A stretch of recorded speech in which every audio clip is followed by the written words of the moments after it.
بسم الله الرحمن الرحيم. الرحمن علم القرآن، خلق الإنسان علمه البيان.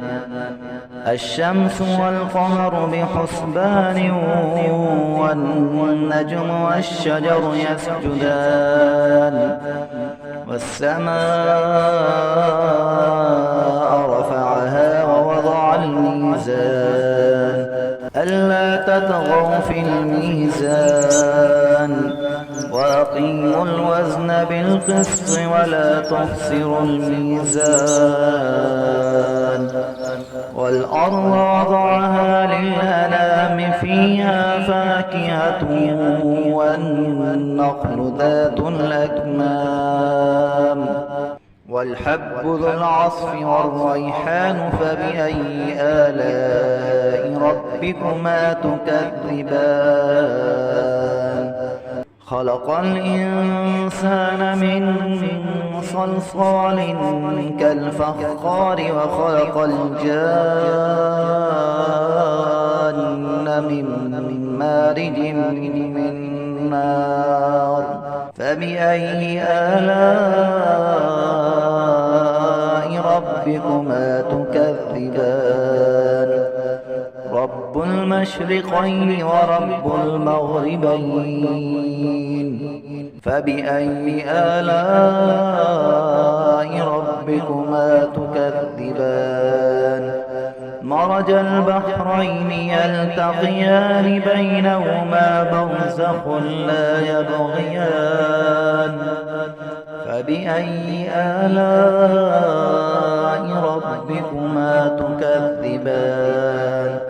يخرج منهما اللؤلؤ والمرجان. فبأي آلاء ربكما تكذبان؟ وله الجوار المنشآت في البحر كالأعلام. فبأي آلاء ربكما تكذبان؟ كل من عليها فان، ويبقى وجه ربك ذو الجلال والإكرام. فبأي آلاء ربكما تكذبان؟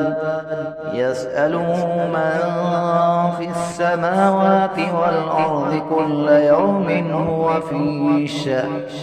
فبأي آلاء ربكما تكذبان؟ سنفرغ لكم أيها الثقلان. فبأي آلاء ربكما تكذبان؟ يا معشر الجن والإنس إن استطعتم أن تنفذوا من أقطار السماوات والأرض فانفذوا، لا تنفذون إلا بسلطان. فبأي آلاء ربكما تكذبان؟ يرسل عليكما شواظ من نار ونحاس فلا تنتصران.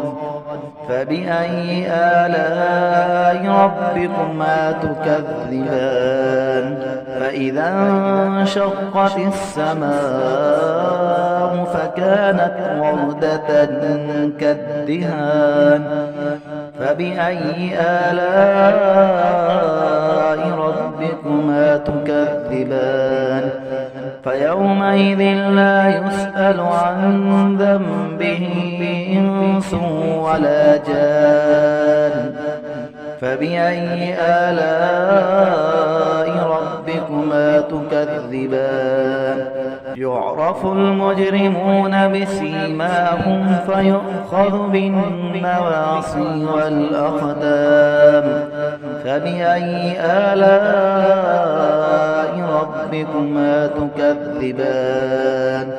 هذه جهنم التي يكذب بها المجرمون، يطوفون بينها وبين حميم آن فبأي آلاء ربكما تكذبان ولمن خاف مقام ربه جنتان فبأي آلاء ربكما تكذبان ذواتا أفنان فبأي آلاء ربكما تكذبان فيهما عينان تجريان فبأي آلاء ربكما تكذبان فيهما من كل فاكهة زوجان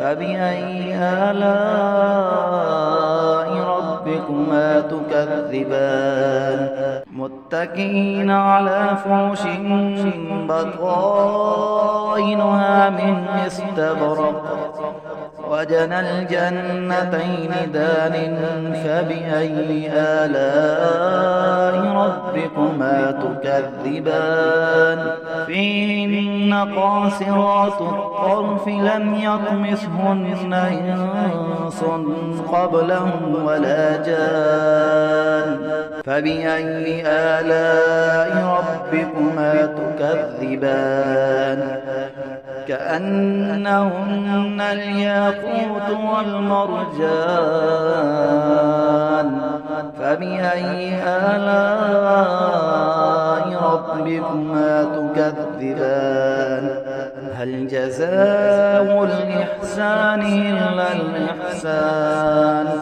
فبأي آلاء ربكما تكذبان ومن دونهما جنتان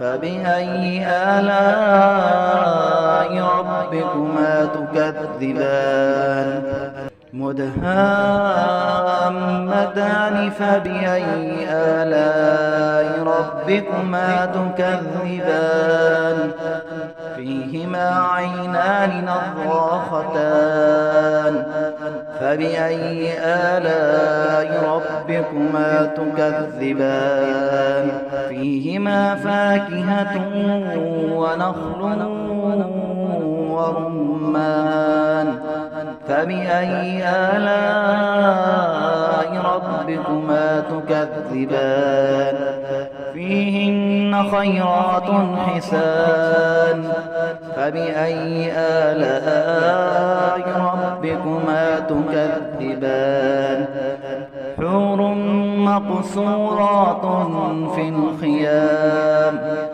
فبأي آلاء ربكما تكذبان لم يطمثهن إنس قبلهم ولا جان فبأي آلاء ربكما تكذبان متكئين على رفرف خضر وعبقري حسان فبأي آلاء ربكما تكذبان تبارك اسم ربك ذي الجلال والإكرام